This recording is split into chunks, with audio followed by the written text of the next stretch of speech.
গোলাপ গাছ সিন্ডারে রোপণ করার আগে সর্বপ্রথম আপনাদের যে কাজটি করতে হবে, গাছে যদি কোনো ফুল থাকে ফুলটি কেটে বাদ দিয়ে দেবেন। এইভাবে পাতা কেটে ফেলুন, সামান্য কিছু পাতা থেকে গেলে কোনো অসুবিধা হবে না। সিন্ডারে গোলাপ গাছ রোপণ করার আগে আপনারা চারটি বিষয় খেয়াল রাখবেন। প্রথম, কী ধরনের আপনারা সিন্ডার ব্যবহার করবেন, সিন্ডারের সাইজ কেমন হবে। দ্বিতীয়, সিন্ডারে গাছ রোপণ করার সঠিক পদ্ধতি। তৃতীয়, সিন্ডারে গাছে কখন খাবার দেবেন, কী ধরনের খাবার দেবেন। এবং চতুর্থ, সিন্ডারে গাছে জল দেওয়ার সঠিক পদ্ধতি আপনারা কিভাবে করবেন। আজকের ভিডিওতে আমি সম্পূর্ণ বিষয়টি আপনাদের সামনে ক্লিয়ার করে দেবো, যাতে খুব সহজেই আপনারা সিন্ডারে গোলাপ গাছ রোপণ করতে পারবেন এবং গাছ হবে খুব হেলদি ও ফুলে ভরা।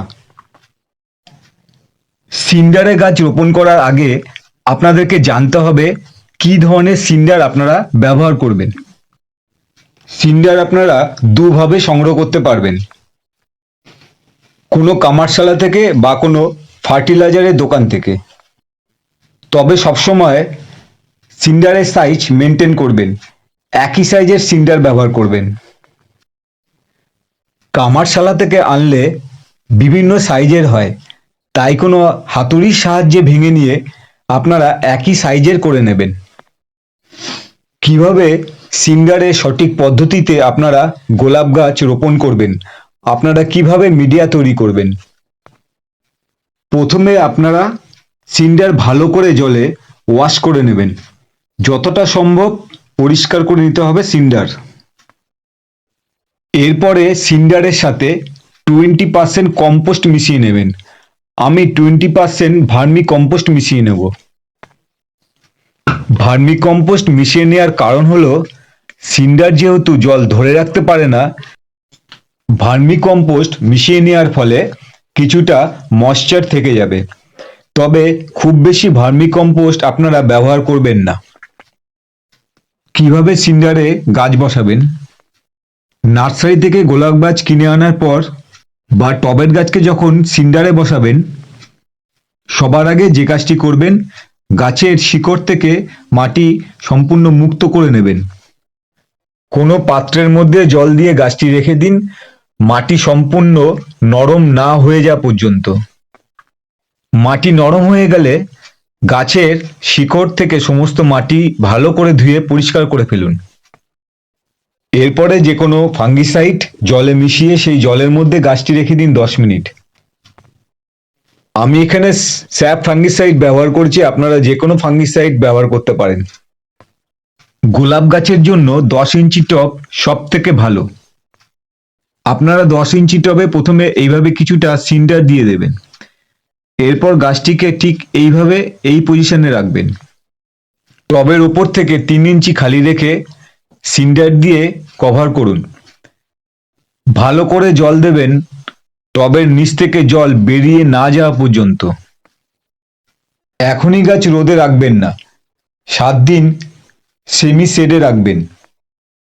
সিন্ডারে গাছ রোপণ করার পর থেকে 20 দিন পর্যন্ত গাছে কোনো খাবার দেওয়া যাবে না।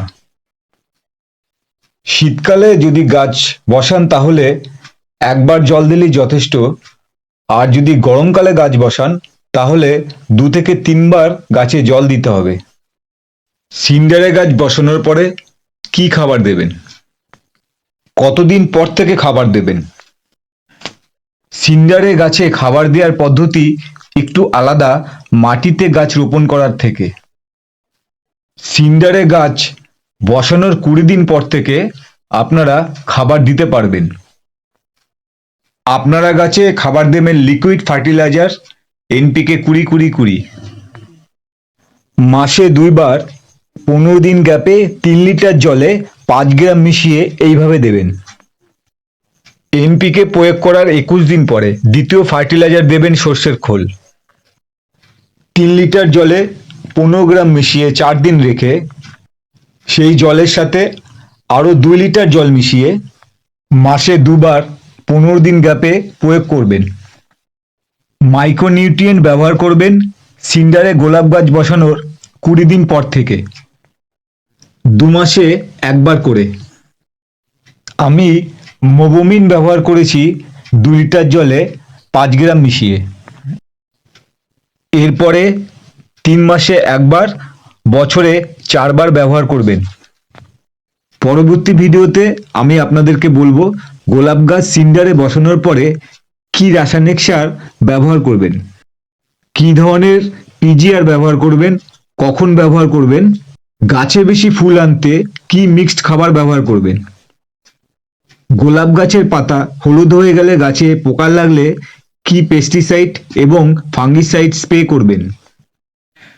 ভিডিওটি যদি আপনাদের ভালো লাগে লাইক করবেন এবং কমেন্ট করবেন।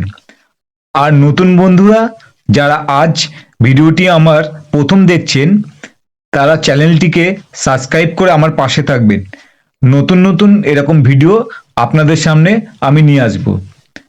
আজকের মতন ভিডিওটি আমি এখানেই শেষ করলাম। সবাই ভালো থাকবেন।